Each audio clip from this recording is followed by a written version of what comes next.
a real good 10-step, a quick version of the 10-step is go to a meeting of Alcoholics Anonymous or walk into where I work and stop and look around me.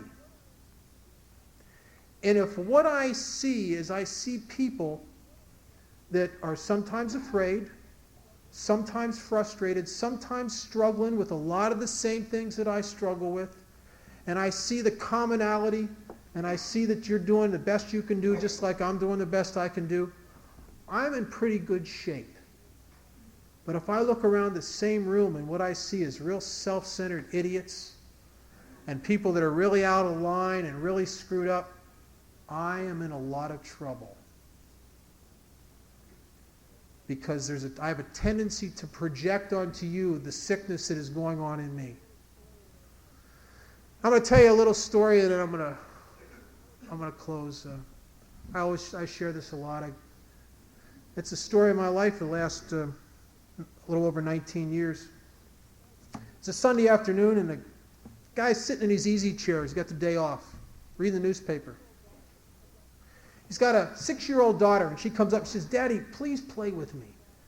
He says, "Oh, not now, sweetheart. I want to read the paper." And she won't go away. "Daddy, please play with me." And he looks in the paper, and there's a map of the world. And he gets an idea. He tears it out, and it's this map showing where all these airlines fly. And he tears it up into little pieces. He grabs a roll of Scotch tape, and he says, "Sweetheart, here's a puzzle. It's a map of the world. Take it in your room. If you can Scotch tape it together, bring it back, and I'll play with you for the rest of the day." So she's excited and runs off into her room. He sits back in his chair. He figures she's 6 years old. She don't have a clue. He's off the hook. 10 minutes later, she comes back, and she's got it taped together perfectly. He looks at it and he says, "My God, sweetheart, how did you do that?" And she says, "It was easy, Daddy. On the back was a picture of a man, and when I put the man together, the world just kind of fell into place." And if you're new, I encourage you from the bottom of my heart to grab someone in Alcoholics Anonymous that is sober a long time and believes in the principles in this book. And be diligent and buy the whole package of Alcoholics Anonymous. And if you do that, I guarantee you there'll come a day when you look around and you won't see a person on the face of the earth you would rather be than you. Thank you.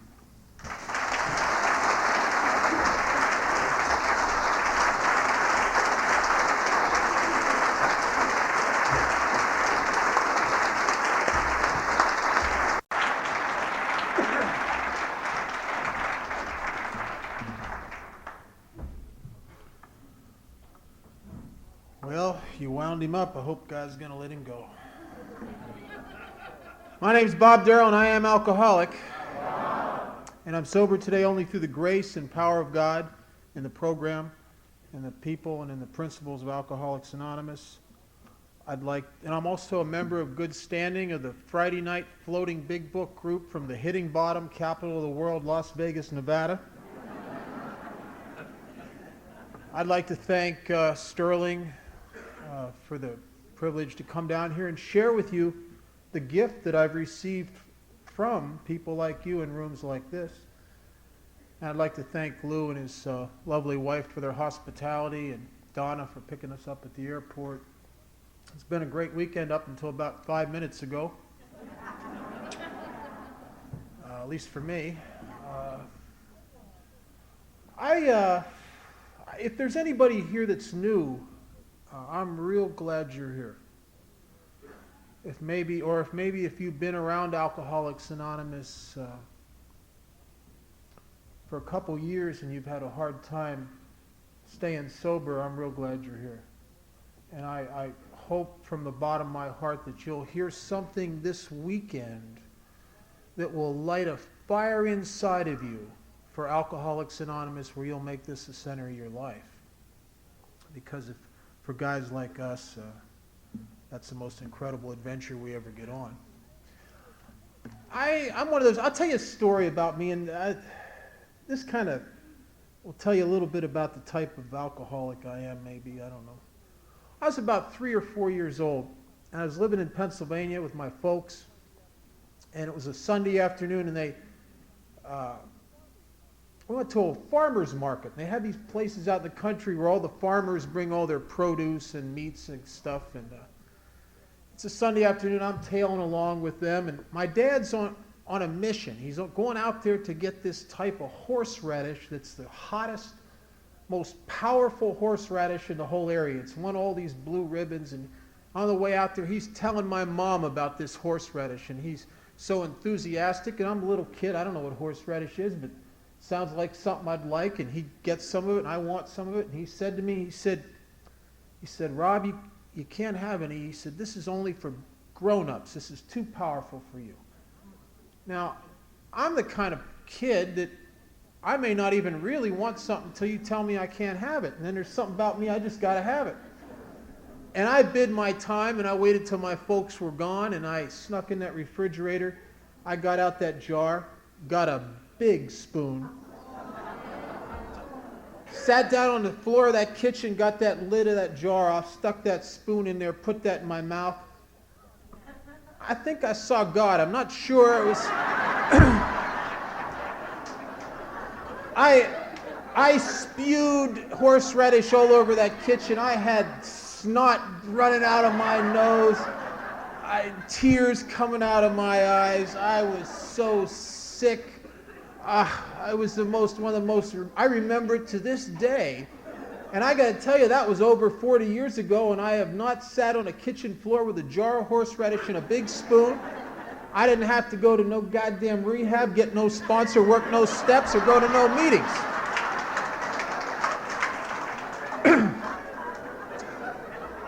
But I also got to tell you, square business, that if that horseradish would have done for me what alcohol did for me, I'd have been making myself sick with that stuff every chance I could get for the rest of my life.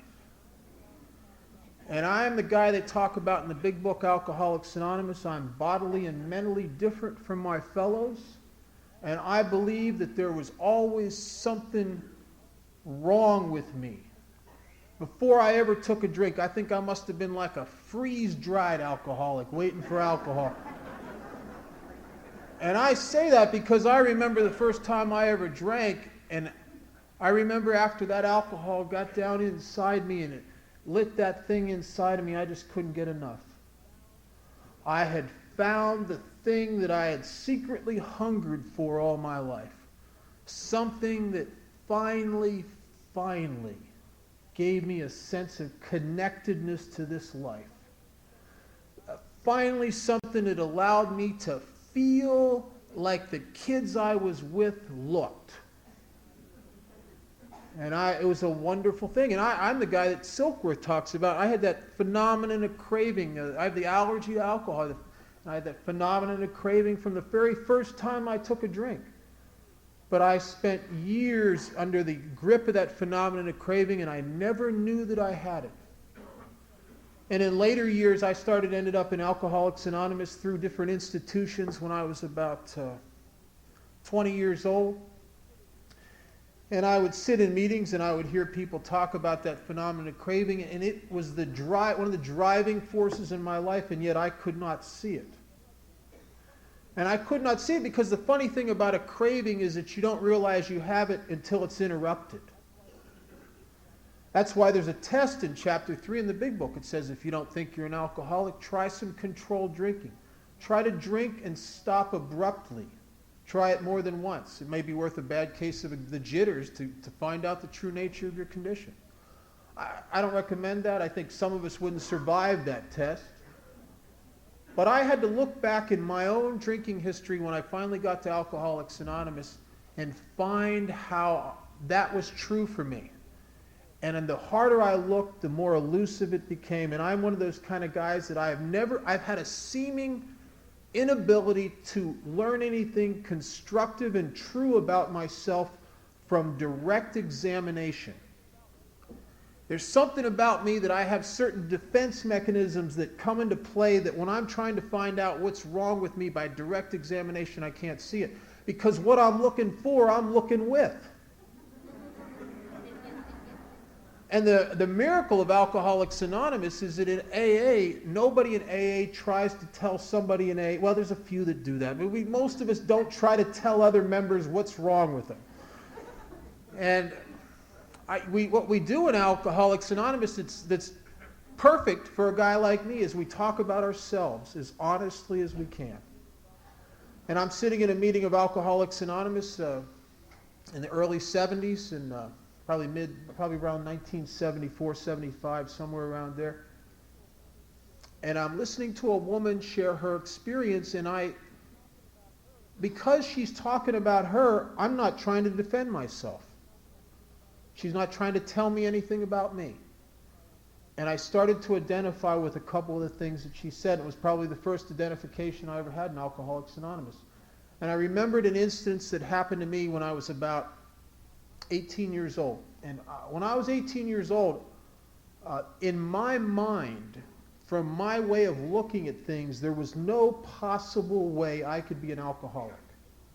No way. When I was 18 years old, I was going through my hippie phase of my growing up. It was better living through chemistry. I mean, I was screwed up in a lot of areas, but at that particular time in my life, there's no way I would have thought I was an alcoholic.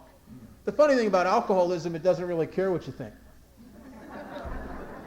And I'm listening to this woman, and I remembered an instance. I was dating this gal, and I guess it must have been serious because she wanted me to come over to her house and meet her family for dinner. And I'm trying to be a nice guy, and I agreed to go. I don't like things like that, but I went, and we're at the dinner table, and we're going to be there all night long, and they had a bottle of wine. And I always drank quickly. I don't know why. Evaporation may be a childhood issue for me or something. I don't know. I don't know why I drink quickly, but I drink quickly. And because I drink quickly, I got 2 glasses out of that bottle of wine. I'm done 2 glasses. They're still sipping on their first glass. And I'm sitting there. I'm 18 years old. I don't know about alcoholism. I don't know about phenomenon of craving. But I know that I got 2 glasses of wine in me, and I'm starting to feel real uncomfortable. And I don't know what's going on. And I finally blurted out. I said, that sure was good wine. And they said, well, that's nice, Bob. We don't have any more. And I sat there, and they're talking, and I'm getting more and more uncomfortable. And I don't know, you know how you talk to yourself in your head? It's getting real loud in there. It's getting, I'm getting a little insane in my head, and I don't know what's going on. I'm feeling real antsy, and I finally blurted out. I said, I like beer. They said, well, we don't have any beer. And a couple minutes later, I explained to them how I've learned to enjoy a nice cocktail with dinner. And they were really nice people. They just said, Bob, we don't have anything. The next time you come over, we'll get you a 6-pack of beer or something, but we don't have anything else. And they went back to talking about Vietnam and all this other kind of stuff. And I'm sitting there, and I am going out of my mind.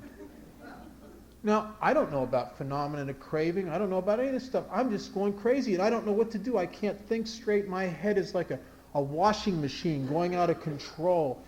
And I finally excused myself from the table, and I went to the bathroom, and I locked the door, and like a crazed animal, I went through all the cabinets in there, and I found a bottle of this cough medicine that was 35% alcohol. And I remember sitting on the edge of the bathtub and taking a big hit off of that, and it was like, there's hope.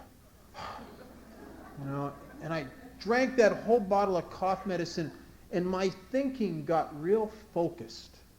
And all of a sudden, I had a plan. And everything just kind of fell together. And I went back out to that dinner table, and I came up with this story about this thing I forgot to take care of, and I was so apologetic, and they were very nice. And they said, you must come back and do this again. I said, well, I can't wait. And went out and got in the car and drove like a gentleman 20, 25 miles an hour down to the end of the street, and then drove like a crazed maniac 90 miles an hour through this suburban area to get to a friend of mine's house who had a bar in the basement because I had 2 glasses of wine. Now that's a phenomenon of craving. And the reason I couldn't see it through most of my life is that I went to great lengths to protect myself from ever getting in that kind of situation. I was the kind of guy, if you invited me over to your house one afternoon to watch a football game, and there may be 3 of us sitting there, and you pull out a 6-pack of beer and that's all you got and offer me a beer, I'll pass. I look in your kitchen, I see a stack of cases going up to the ceiling, I'm there. But now I never knew that why I did that. It was just an intuitive deal with me. I knew not to take just one drink if I can't get another one. And I lived my life like that. I was driven by that to protect myself from that scenario. And the few times, like that time at the dinner table, and a couple times when bartenders had cut me off, I'd get violent. I'd get crazy. You give me about 20 drinks and then say you're too drunk, you can't have any more. I may be laying on the ground trying to fight you, but I'll be there. I can't do that to me. And, Silkworth says something in the book. He says that this phenomenon of craving differentiates us and sets us apart as a class. That it never occurs in the average temperate drinker, that normal people never experience that. And that's true. If those other people at that dinner table had been alcoholics, we'd all been in that goddamn bathroom looking through those cabinets. But I secretly, I got sober in 1978, the last time after many years in and out of Alcoholics Anonymous, and I came into Alcoholics Anonymous in 1978, and I knew that I was a real alcoholic. I knew it by hundreds of attempts to try and fail and try and fail and trying to stay sober.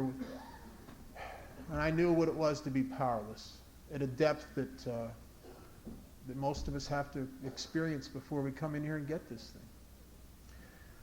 But I also secretly suspected that everyone who ever drank alcohol must surely get the same feeling that I get when I take a drink. That feeling like, I want to have another drink.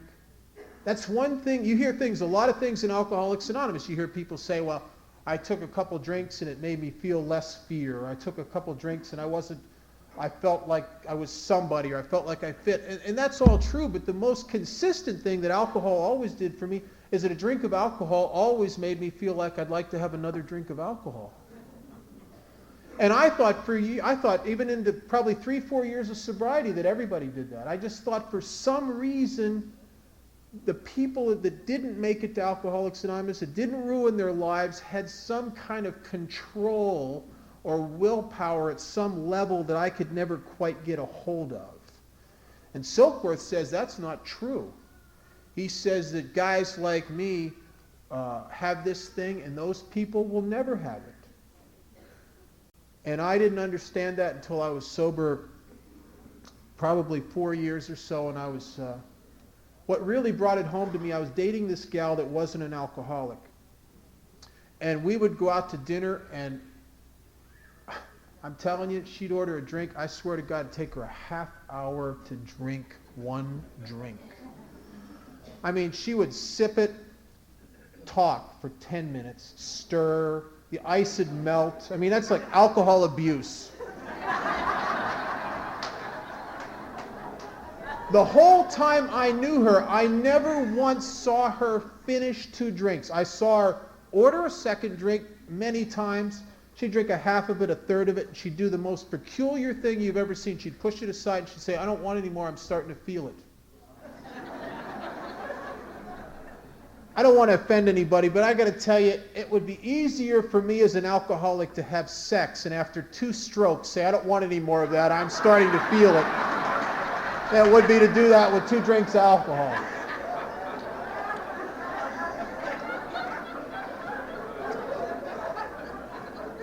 And by watching my friend drink, who was not an alcoholic, I started in stark relief seeing more about my alcoholism. See, my friend, when she pushed aside half of the second drink, she wasn't trying to prove a point to me. We're all capable of that. When your mate's on your back because of your drinking, you can go out to dinner and you can have 2 to show her, to show him. Or when our boss is on our back about our drinking and he's trying to tell us we got a problem, and we'll show him, we'll go out to lunch with him, we'll have 2 and stop. We've all done that. We're all capable of that. My friend wasn't trying to prove a point. when she took 2 drinks of alcohol, she got a feeling like she was losing control. I take 2 drinks of alcohol and I get a feeling like I'm getting control. And it does something for me that it never will do for them. And just as they were as baffled by my drinking, and my folks and my sister and people who I worked for in my life that would look at me and they just could, why do you drink like that? People said things to me like, you drink like you're driven by demons. And I would look at them and watch them sip, throw away half a drink, and I'd think to them, why do you drink like that? And I was baffled as the way they drink is the way that we drink, as they are by the way we drink. And there's a bizarre line in chapter 3. It says that there's no treatment except abstinence. It says science may one day come up with a cure or something for make alcoholics social drinkers, but it hasn't done so yet. And you know something? It never will. It's against the nature. People who work on things like that in laboratories don't understand the nature of alcoholism. First of all, if they came out with a pill that would make an alcoholic a social drinker, the first thing that's going to occur to me is if one of those would make me a social drinker, I could get real social on about 5 of them. And I bet you there'd be people in this room crushing them up and snorting them. There'd be people smoking them. There'd be people injecting them. There'd be people crushing them up, mixing them with orange juice. There'd be, because, first of all, the people who think things like that don't understand alcoholism. Who in this room, except maybe the Al-Anons, would want to go have 1 beer and go home and cut the grass? I mean, what's that about?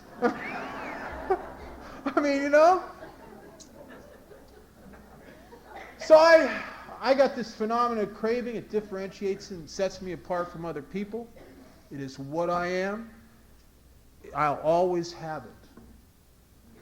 I'm a member of a group that does a lot of service in Alcoholics Anonymous, and I have had the honor for the last many years to secretary and do 2 meetings. Actually, right now I'm doing 3, but 2 meetings a week in a Skid Row detox in Las Vegas, Nevada. And I get to see something in those meetings that a lot of people in mainstream Alcoholics Anonymous don't see. There's something about Las Vegas that if you take a drink with 25 or 30 years of sobriety in Iowa or New Jersey or Florida or Connecticut or Paris, France, Las Vegas is like a magnet. And they end up busted on the streets, homeless, and I see them in that detox. And I've seen circuit speakers in there. I've seen people with 15, 20, 25, 30 years of sobriety that have drank again. And I've watched what it says in the book, so true, that that phenomenon of craving never goes away. If I'm sober 35, 40, 50 years, I'm the epitome of mental and spiritual well-being, and I pick up 1 drink of alcohol, I'm done. I am done. That's ended. That's it. And everything that I've accomplished in those 30 or 40 or 50 or how many years I'm sober is absolutely worthless. Absolutely worthless. And I see that time and time again.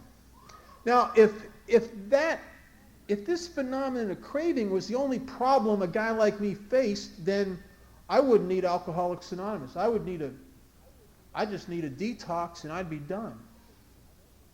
The problem with that's so deadly to me and was so confusing to me in my exposure to Alcoholics Anonymous for the years that I was in and out was that there's something that happens to me once I quit drinking that is what is so deadly.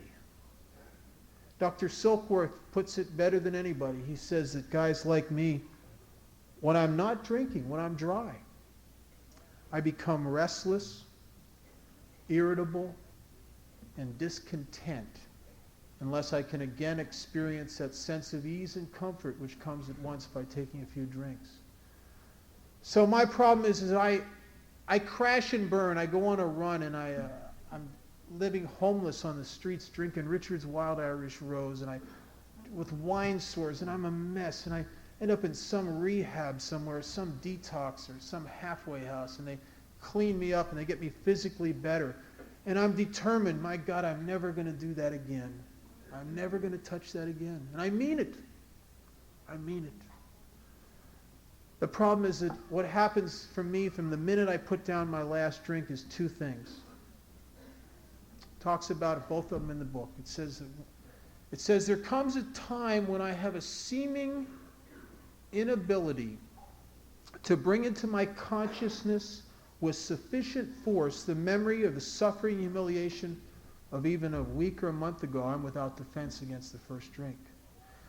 So two things happen to me from the minute I put down my last drink is, one, the further I get away from that last drink, the vaguer and the hazier the memory of the real gut level memory of that pain is.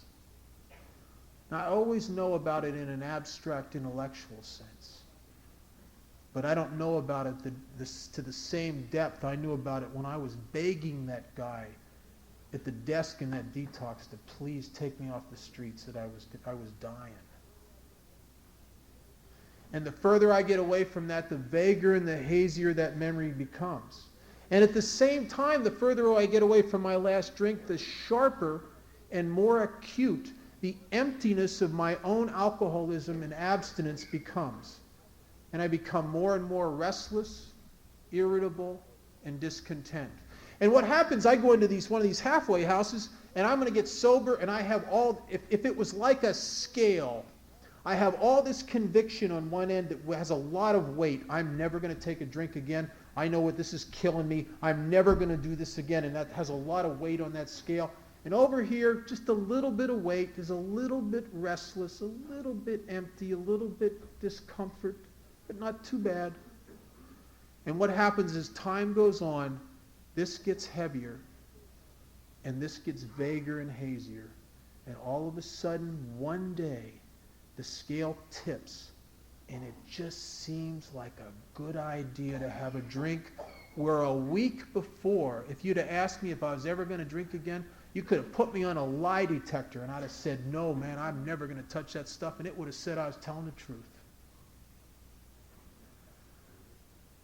And that's what it's like for me to live with untreated alcoholism. For all practical purposes, my alcoholism begins where the bottle ends. And it is the emptiness of untreated alcoholism that will drive me so insane. I'll tell you how insane it'll drive me. It'll drive me so insane that even after 3 or 4 rehabs, even after watching all the Father Martin movies and listening to the doctors and all that other kind of crap, after all of that intellectual self-knowledge, to a point in myself where I know beyond a shadow of a doubt that to pick up a drink means self-destruction. I know I got the phenomenon of craving, etc., the whole deal. That the emptiness of abstinence will drive me so crazy that I'll pick up a drink knowing that. Because what happens to me is I get to a point where the emptiness of my own abstinence is so overwhelming that I start to feel like if I don't do something to change the way I feel, I'm going to lose my mind. And I just get it up to here with drinking, and what happens is I can't take it anymore. And I pick up a drink, and the phenomenon of craving kicks in, and I crawl out of the bushes, or I get arrested, or I'm one of those guys that once I start drinking, I have to be stopped. I have never stopped once in my life on my own. I have never been in a bar, and the bartender's coming along and asked me if I want another drink, and I'd say to him, no, this is just right. No, thank you. This is fine. I have never been there. I have never been the guy that's, when somebody said, you want to go out and get another bottle, we're chipping in, we're getting another half gallon of wine, I never was the guy that said, I really better not. If I do, I think by next week I might be in jail. I better not. I've never been that. I had to take it to the wall every single time and be stopped. And I had to be stopped by running out of money, getting arrested, getting what at the end what used to stop me so much was my physical condition. I would get so physically sick that I literally could not hold down a drink anymore, and without holding down a drink I would start to have I would have DTs and seizures and all that kind of stuff. And the dilemma I kept encountering in Alcoholics Anonymous in the meetings, every place I'd end up, they'd send me to meetings of AA. And I wasn't so sure I was an alcoholic, but I'll tell you something, every time I drank, I kept ending up where all the alcoholics were at. You know, county jail, rehabs, detoxes. And every time I'd end up in these AA meetings, I'll tell you what I observed that was so baffling for me, is that I would sit in the back of the meeting of Alcoholics Anonymous, experiencing the raw emptiness of my own untreated alcoholism, and I would look out at you people, and what I observed is what seemed to me is I observed people who quit drinking and just became happy. They were happy about everything. They just were grateful for everything. And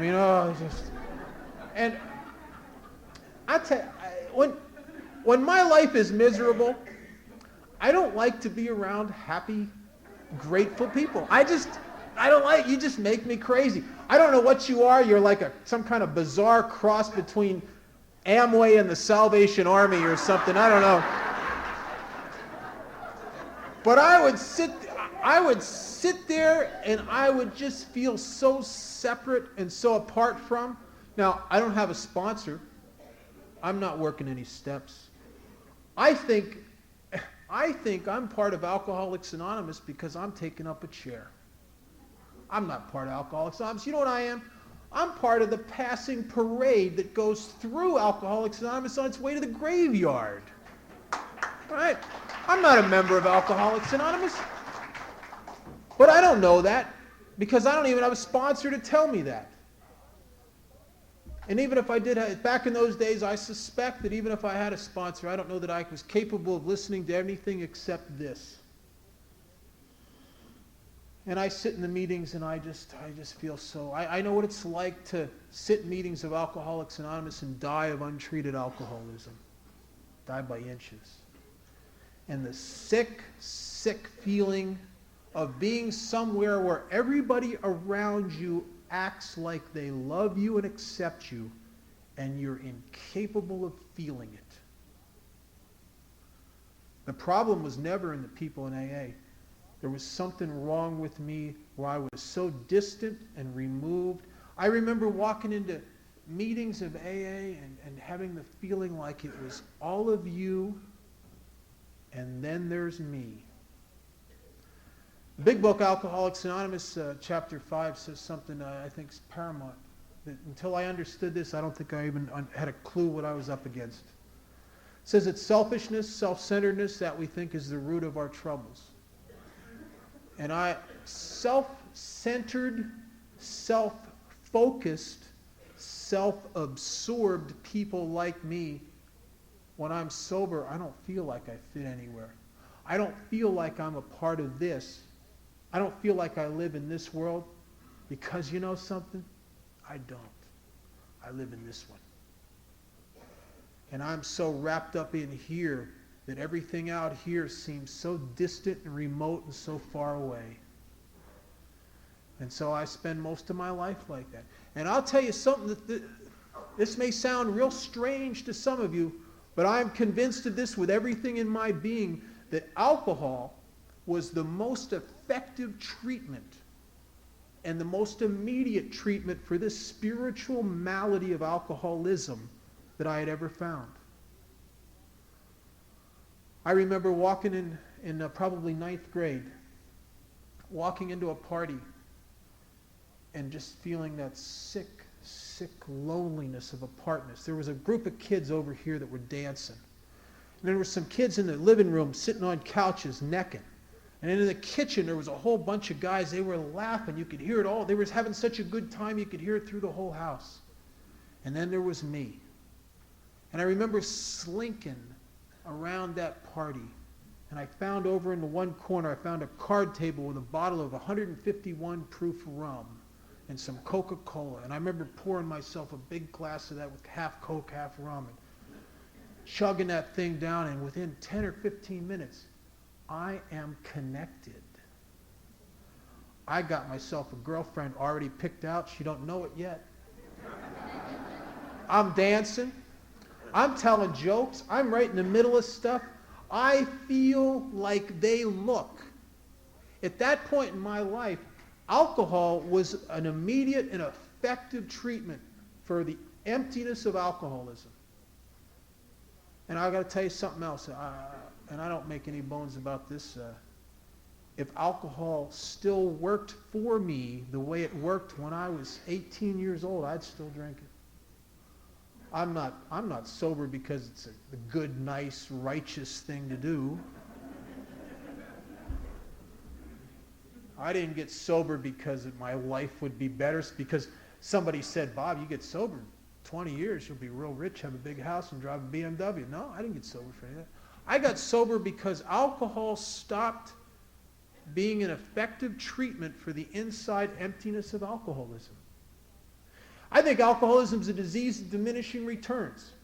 I start out drinking, there's a tremendous amount of effect, tremendous, and a lot of fun. Little bit of dues, and as time goes on, the dues grow, and the effect and the fun diminishes. Until the end of my drinking, I'm desperately trying to wring some kind of fun, some kind of feelings like I fit, some kind of something to tear the loneliness away from me, and I can't come up with nothing. At the end of my drinking, I'm the guy they talk about in chapter 11. It says that we get to a point where we can't imagine life with alcohol or without it. We will know a loneliness such as few do. We'll be at the jumping off place and we'll wish for the end. And at the end of my drinking, I'm not the guy that's in some Skid Row bar talking to the girls and shooting pool and having a good time. I'm the guy that's sitting over in the corner, drinking himself into oblivion, sometimes sobbing because he feels so sick at heart, looking out at everybody else in that bar that's laughing and having a good time and wondering, what's wrong with me? Because I could remember the glory days. I could remember the days when alcohol did for me what it was apparently still doing for them, and it broke my heart. And the book says we know a loneliness such as few do. I don't think there is a sicker, more dramatic loneliness at depth than sitting in a bar drinking whiskey. The only thing that I ever knew that made me feel like I fit, and I still don't fit. And it got to a point at the end of my drinking where I couldn't live with it, and I couldn't live without it. Alcohol was killing me, and there's no more fun left in it. And I would get sober, and sobriety was unbearable.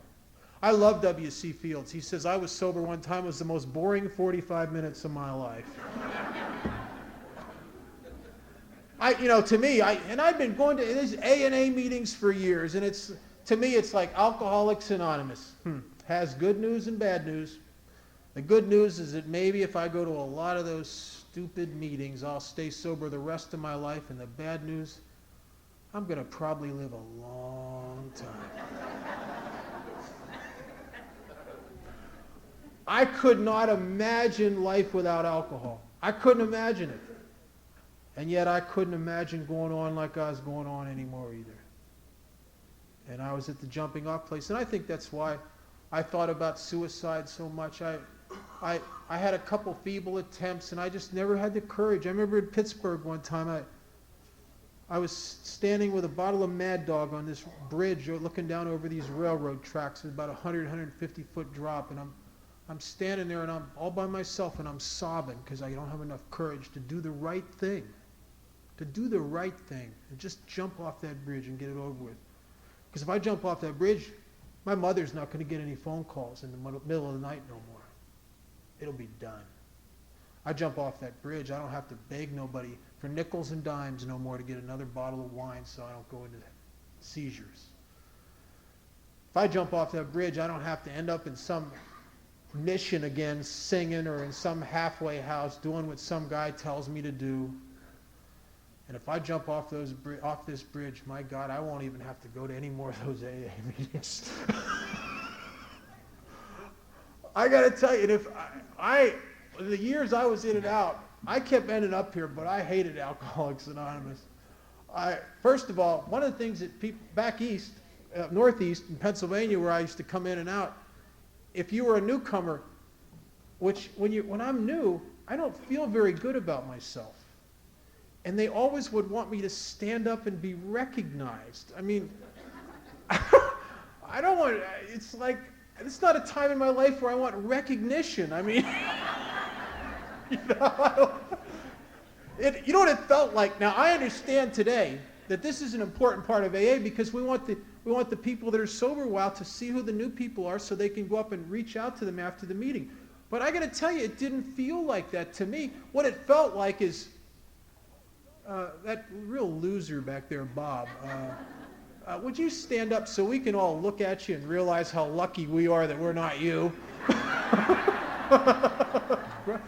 And then when you'd come up to me after the meeting to shake my hand, I just thought you were just feeding off of that even more, you know. And I just hang my head and if you're new, I want you to hear this. And if I say nothing else tonight of any importance, at least importance to me, I want to say this, and I hope you hear this if you're new. In the years that I was in and out of Alcoholics Anonymous, I came to a false conclusion. And the false conclusion I came to was that the people in AA obviously had what it takes to not drink. But there was something wrong with me that was different than what's wrong with them because I don't have what it takes to not drink. I get to a point where I can't stand it. And if you're new, I want you to know that Alcoholics Anonymous is designed specifically for people who do not have what it takes to live in this world without alcohol. And the only thing that separated me from you was that I never did the actions of AA. I never bought the whole package. I never got a sponsor. And it's not that it wasn't handed to me. I remember in 1977, right before I went on my last run, I was sentenced to 2 years in prison and for a DUI and a stolen car, and I hit and run and a bunch of stuff. And this judge sentenced me to 2 years in prison, and he cut me a break. He told me if I could go and live in this Skid Row place for alcoholics and live there for a year, I wouldn't have to do the 2 years. And winter's coming on, and up in the Northeast, it's a bad time to be on the streets. I've been on the streets in the winter homeless. It's a tough way to go.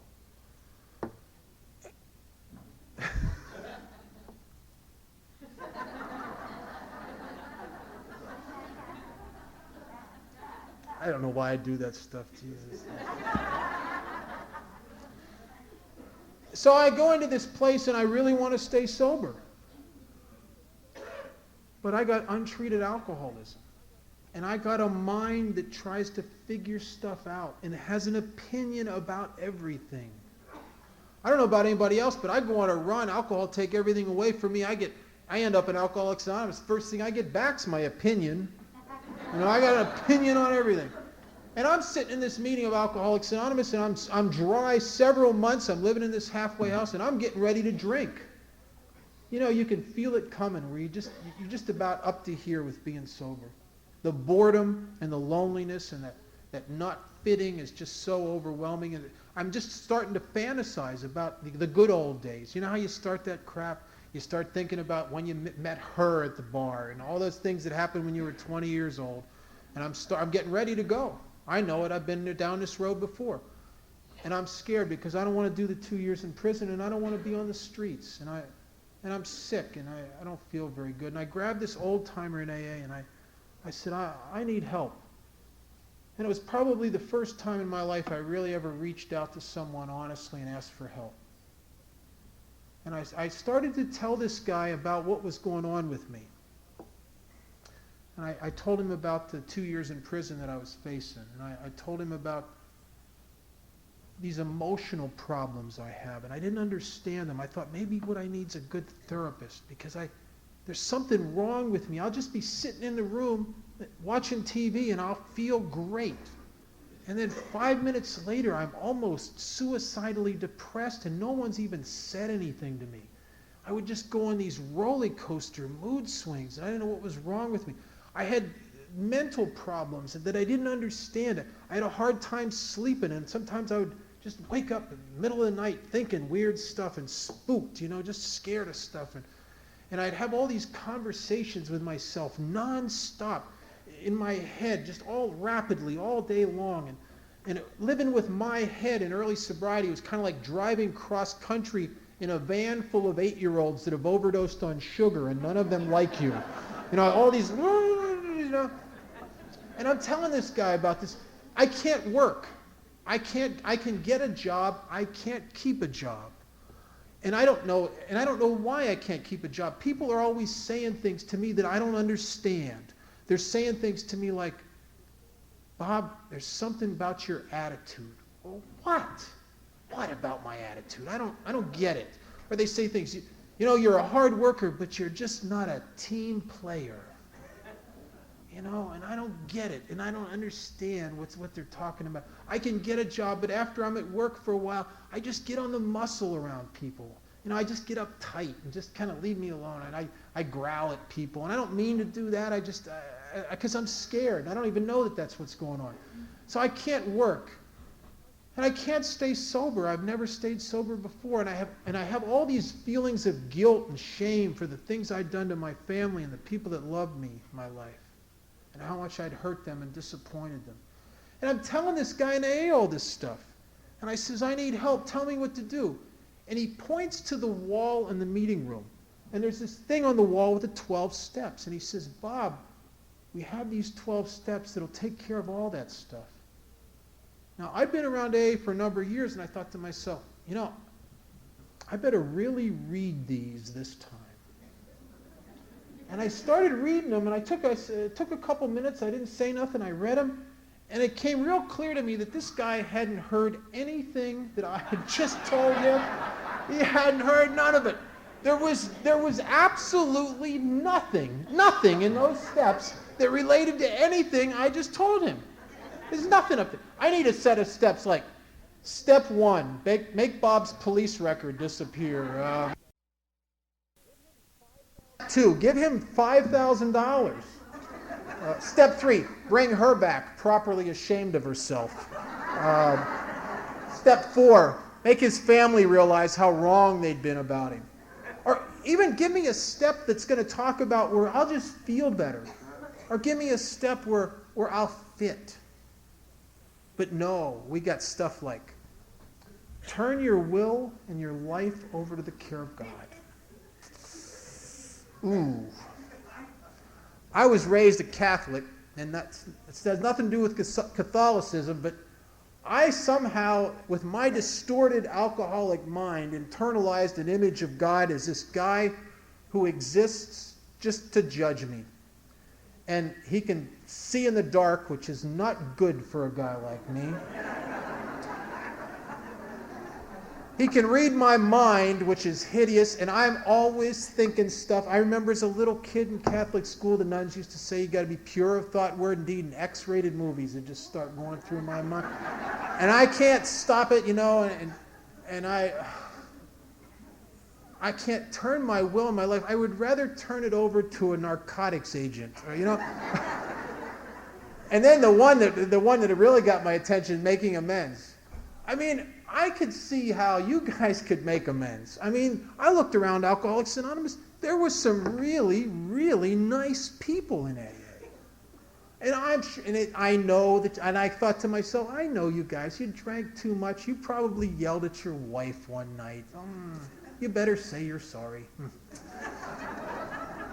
You might have cheated at the expense account at work. I bet you there's people in AA that probably took a couple pens home, But I lived on the streets, and I did things that I never heard anybody in AA talk about, I mean, I was the kind of guy that if you met me on the street and you felt sorry for me, and you said I could stay on your couch when you went to work. I robbed you. I mean, it was not personal. I just did that kind of thing. There was one time in my life I got arrested, and I was facing 20 years in prison, and to save my own butt, I dimed out a whole bunch of guys to the police. I could just imagine. I'm going to go up to this guy that just got out of prison from doing 10 years, the head of an outlaw motorcycle gang, and say, Cheech, I'm a sober member of AA today, and I want to tell you I'm sorry. I might as well just put a gun to my head, you know? So I looked at these steps, and I looked at this guy, this well-meaning guy here in AA, and I just said, thanks a lot, and I left. Because I knew that Alcoholics Anonymous was a nice thing, but I felt so hopeless because it couldn't have possibly applied to my particular set of problems. And I got to tell you something. The only thing that has ever stood between me and all the richness and abundance God would give his most loving child has been my judgment. When I was offered the program of Alcoholics Anonymous in those early years, it was kind of like walking down through a Skid Row neighborhood and having some little old man crawl out of the bushes that's been living in the weeds for months. And he asks you for a quarter, and you give him a quarter, and he says, you know, I like you. I'm going to give you $10 million. And he reaches inside his third inner coat and pulls out this dirty check that he's obviously stolen from somewhere.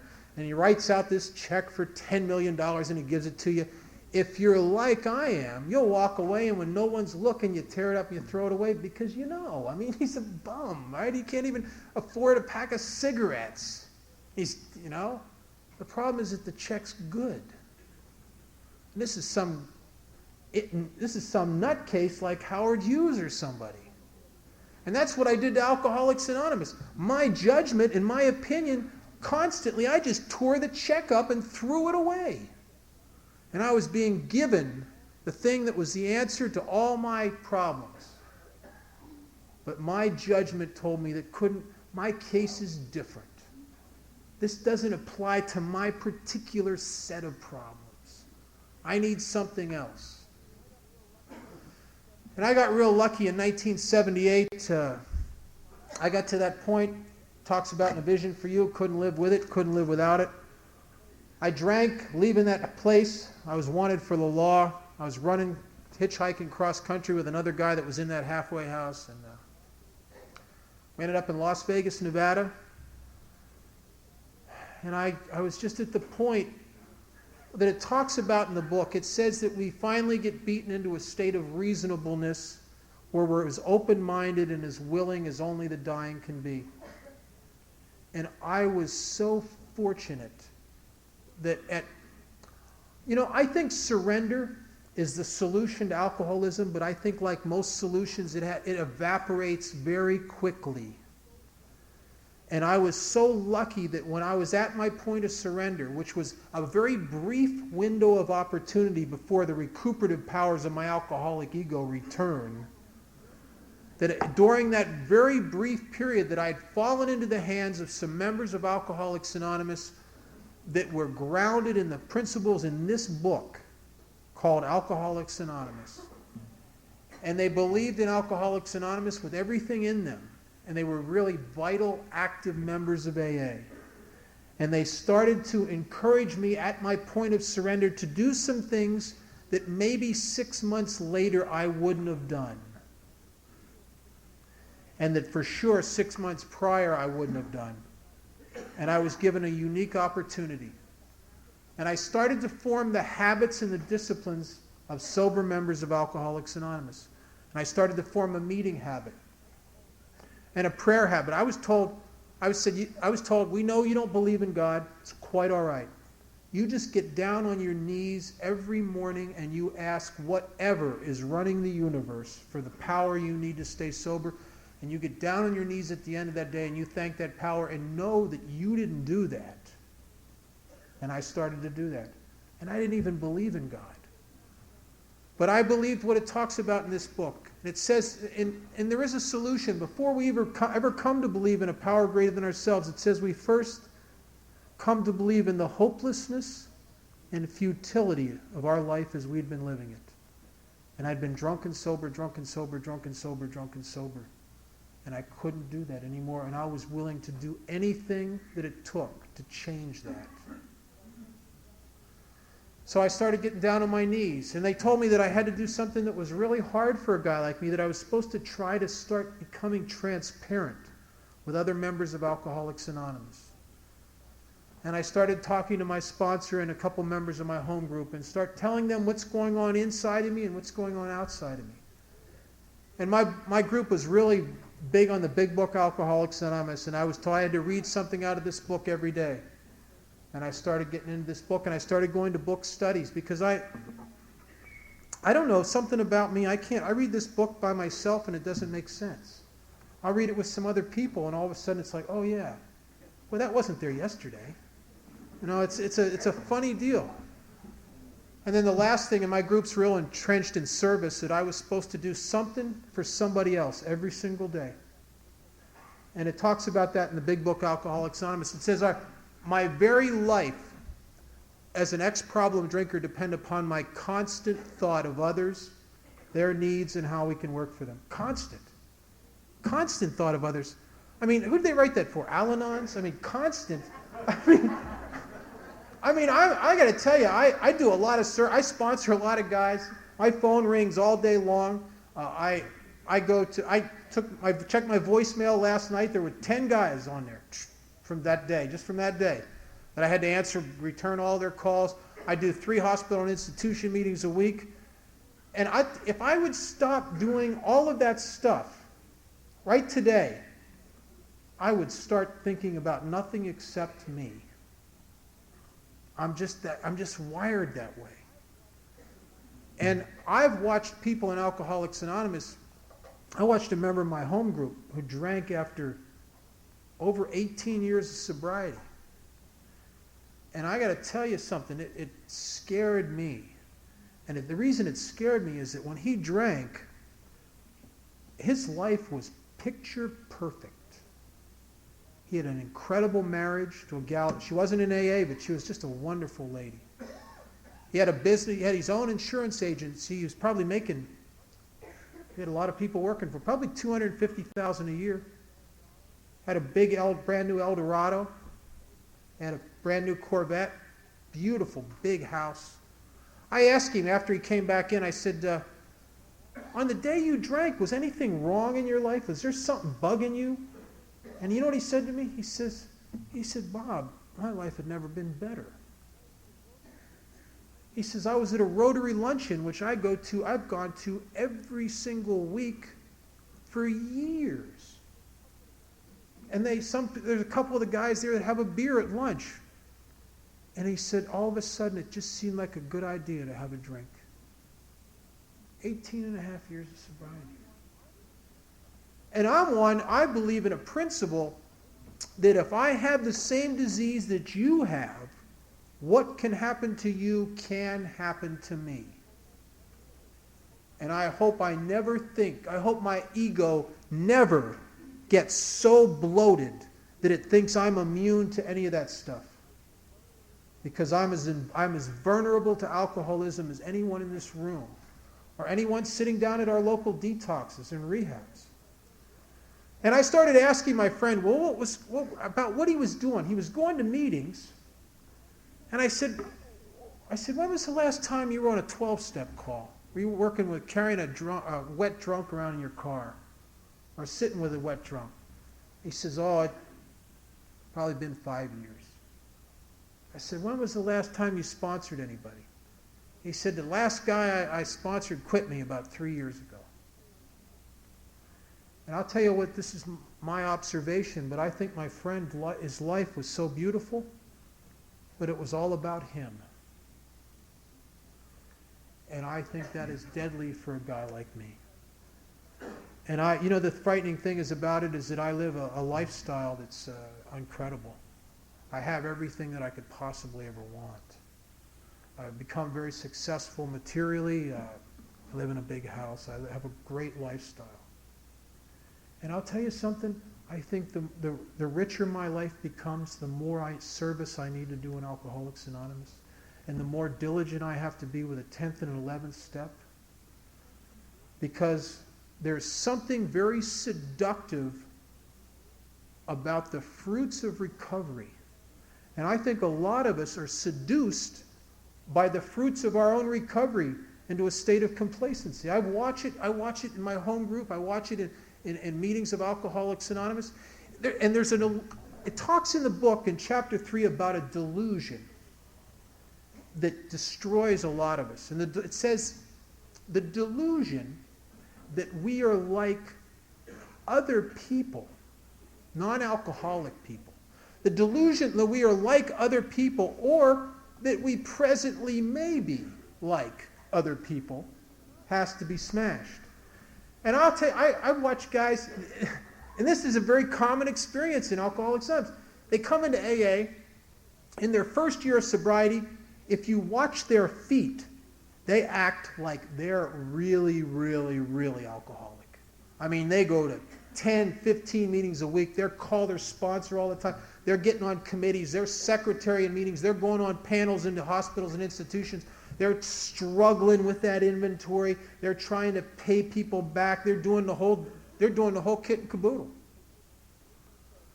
3 years sober. They paid off a lot of their amends. Their life is good.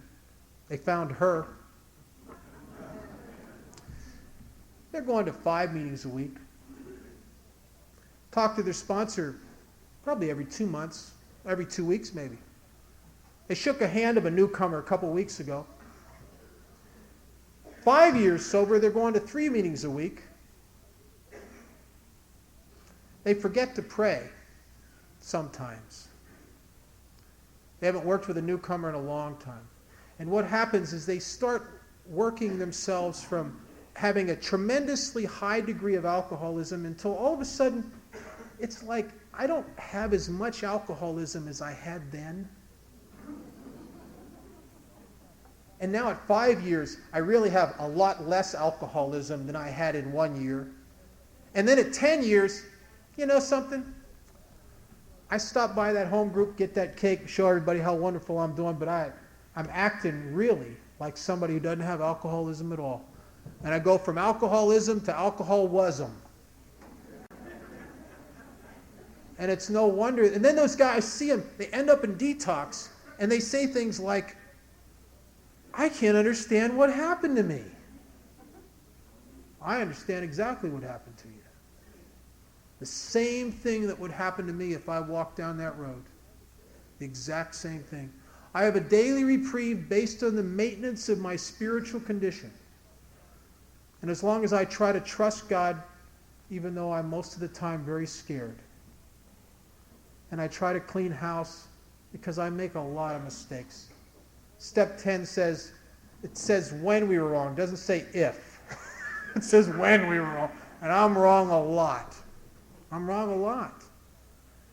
Sometimes you get me scared enough, you get me frightened enough, and I'm liable to say things that I'm going to regret later. I'm liable to lie to you. I may not want to, but you get me afraid enough, I'm liable to do some things that I'm not going to like myself later for. And I have to clean up and diminish the state of separation that my own actions based on self-will create between me and the people around me.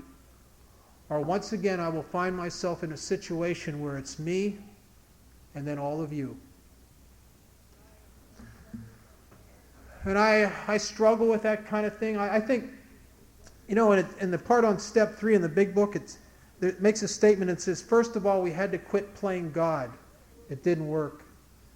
And I would go to my sponsor in early sobriety, and I'm one of those kind of guys that I just notice what's wrong with people. You know, it's just, I got that divine awareness, just sees right to the nature of how screwed up they are, you know.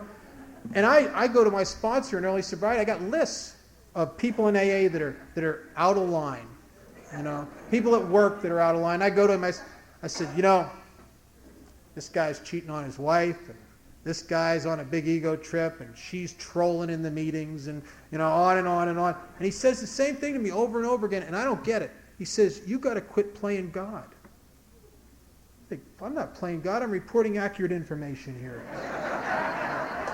Playing God. What are you talking about?